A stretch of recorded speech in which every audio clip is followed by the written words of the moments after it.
Une nouvelle version d'OBS Studio vient de sortir en toute discrétion, donc si vous êtes passé à côté de l'info, on va la détailler ensemble. À titre personnel, cette nouvelle mise à jour 28.1 d'OBS m'intéresse énormément parce qu'elle marque vraiment, je pense, un tournant qui fait qu'à l'avenir, on aura vraiment une qualité de fou furieux en stream.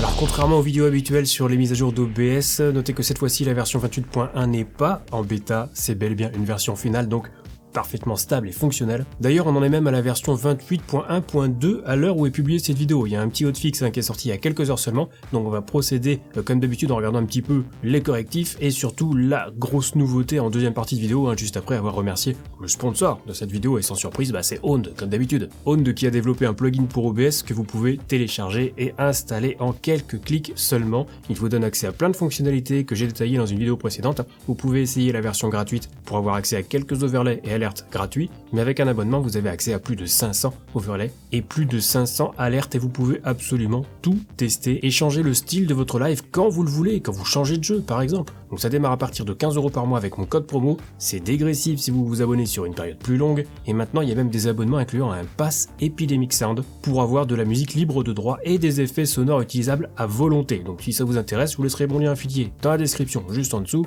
un lien vers la vidéo pour tout savoir sur le plugin Owned Pro et n'oubliez pas mon code promo TomTom pour bénéficier de 50% de réduction sur tous les abonnements. Alors notez par ailleurs que le plugin Owned Pro est compatible avec la version 28 d'OBS, c'est pas encore le cas pour tous les plugins. C'est d'ailleurs pour ça que beaucoup disent que OBS 28 n'est pas stable ou est encore en bêta. Alors non, OBS 28.0 est sorti en version finale le 1er septembre 2022, donc il n'est plus en bêta. Fonctionne très bien, et je rappelle que si vous avez des soucis avec les plugins, c'est pas parce que OBS déconne, c'est tout simplement parce que les développeurs des plugins n'ont pas encore fait de mise à jour pour les rendre compatibles, c'est pas pareil. Donc Owned Pro fonctionne, le plugin Stream Deck fonctionne, le plugin NDI fonctionne, le plugin Stream Elements fonctionne, bon, StreamFX n'est pas encore compatible à 100%, mais il existe une version alpha qui fonctionne avec OBS 28, il faudra juste garder en mémoire qu'une version alpha n'est pas forcément très stable et peut faire crash OBS plus facilement. Bref, si vous voulez voir quels plugins sont compatibles et ou ne le sont pas avec OBS 28, je vous renvoie vers cette page dont le lien sera à votre disposition dans la description. Et pour les autres, ceux qui n'utilisent pas de plugin OBS 28,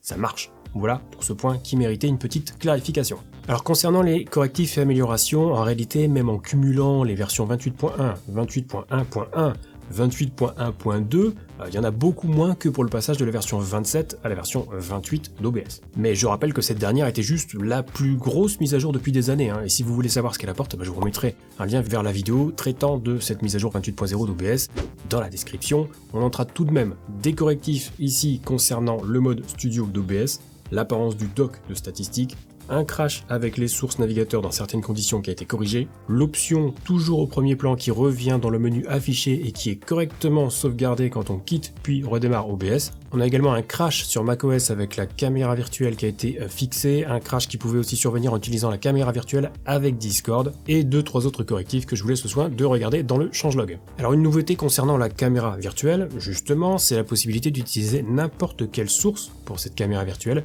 et pas uniquement la scène complète en cours. On pouvait même déjà choisir une scène en particulier, mais là ça va encore plus loin. Pour ceux qui verraient pas trop l'utilité, un exemple classique avec Discord, justement. Si vous activez la caméra virtuelle d'OBS et que vous utilisez cette caméra en tant qu'entrée vidéo sur Discord, vous pouvez montrer ce qui se passe sur votre OBS à la personne avec qui vous faites un appel vidéo sur Discord. Ça paraît anodin, mais c'est une option vraiment très pratique et cette nouveauté va permettre de diffuser une source en particulier, par exemple sa capture de jeu, sans être obligé d'envoyer une scène complète avec l'overlay, la cam dessus, etc. C'est un bel ajout qui pourra également être utilisé avec la fonctionnalité Guest Star sur Twitch, que je vous ai présenté rapidement sur Twitter fin septembre. Autre grosse nouveauté, et ça méritera une vidéo entièrement dédiée à ça parce qu'il va y avoir des tests à faire, ça touche l'encodeur NVENC qui dispose désormais de nouveaux réglages. Donc ça concerne que les possesseurs de cartes graphiques Nvidia et qui utilisent NVENC pour streamer, pour faire des enregistrements, mais ça change un petit peu de ce côté-là. Avant on avait 4 pré-réglages principaux pour l'encodeur NVENC, allant de qualité maximale qui faisait 2 passes d'encodage à performance maximale, ainsi que 3 options avec faible latence. Et bien désormais ce sera en gros séparé, avec des pré-réglages allant de P1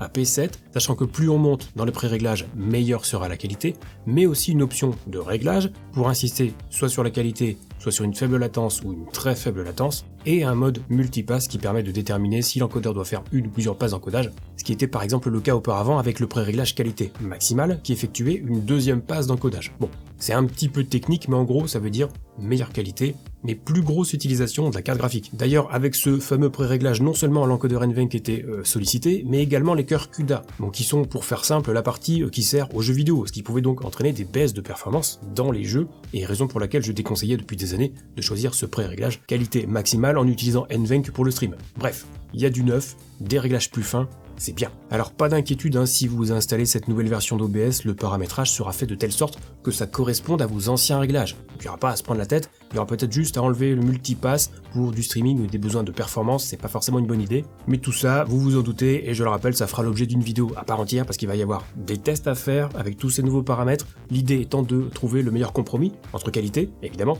et utilisation de la carte graphique, parce qu'avec des pré-réglages élevés, le GPU sera davantage sollicité, on en reparlera. Mais pour cette nouvelle version 28.1 d'OBS, il y a une immense nouveauté, un nouvel ajout qui ne concernera pas tout le monde non plus dans l'immédiat, mais comme je le disais dans l'intro, ça annonce, ou plutôt ça confirme le futur du streaming et notamment le futur de la qualité des streams, puisqu'il est donc désormais possible d'encoder en AV1 avec OBS via une carte graphique Nvidia. Donc pour ceux qui s'en souviennent, l'encodeur AV1 avait déjà été ajouté en tout début d'année avec la version 27.2 d'OBS, à savoir les encodeurs AOM AV1 et SVT AV1, bon voilà, c'est encore un petit peu technique, mais à l'époque j'étais déjà très enthousiaste pour des raisons qui n'ont pas changé aujourd'hui. Et aujourd'hui justement c'est bel et bien l'encodeur NVENC qui se voit ajouter la possibilité d'encoder en AV1, et perso ça me hype toujours autant. Donc je rappelle que, sans rentrer dans le détail, le codec AV1 permet une meilleure compression que le H265 qui lui-même était déjà une belle évolution du H264, donc là on aura une qualité encore meilleure à bitrate équivalent,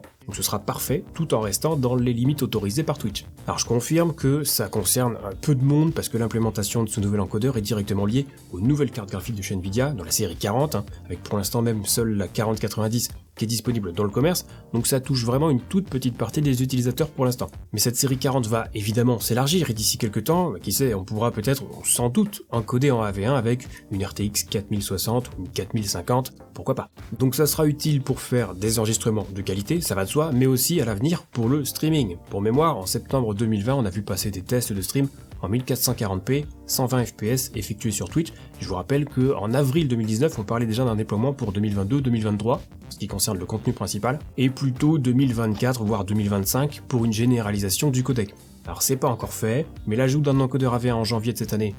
Nvidia qui pousse la techno avec sa série 40 et OBS qui est quand même le logiciel le plus utilisé par les streamers, qui sont des millions, je le rappelle, donc OBS qui implémente l'encodeur AV1 NVENC, tout ça, ça sent quand même plutôt bon, on se rapproche de plus en plus d'une utilisation du AV1 sur Twitch. Parce que je l'ai déjà dit, mais ce codec AV1 est plus que prometteur, on sait qu'il est meilleur que le H264 et le H265, et si vous voulez vous en convaincre, soit vous attendez que je m'équipe d'une RTX de la série 40 pour faire des tests, soit en attendant vous pouvez regarder cette vidéo d'EposVox qui en parle, je vous mettrai le lien dans la description. Et donc voilà pour les nouveautés de la version 28.1 d'OBS Studio, qui est même en version 28.1.2, nouveauté qui confirme en toute tranquillité qu'on se dirige vers des streams encore plus qualitatifs visuellement parlant, d'ici 1 à 2 ans, du moins sur Twitch, mais je ne doute pas que YouTube, voire Facebook, iront également dans cette direction, et je confirme à nouveau que cette version 28.1 d'OBS est parfaitement stable et utilisable pour le stream. Faites simplement attention, si vous utilisez beaucoup de plugins, il faudra vérifier leur compatibilité pour être sûr que ça fonctionne. Et au pire des cas, vous pouvez toujours revenir sur la version 27.2 d'OBS, il suffit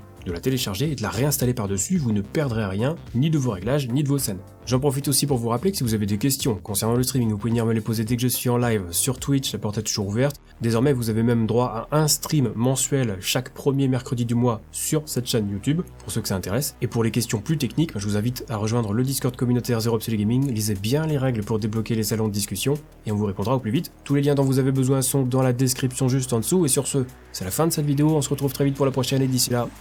bon stream.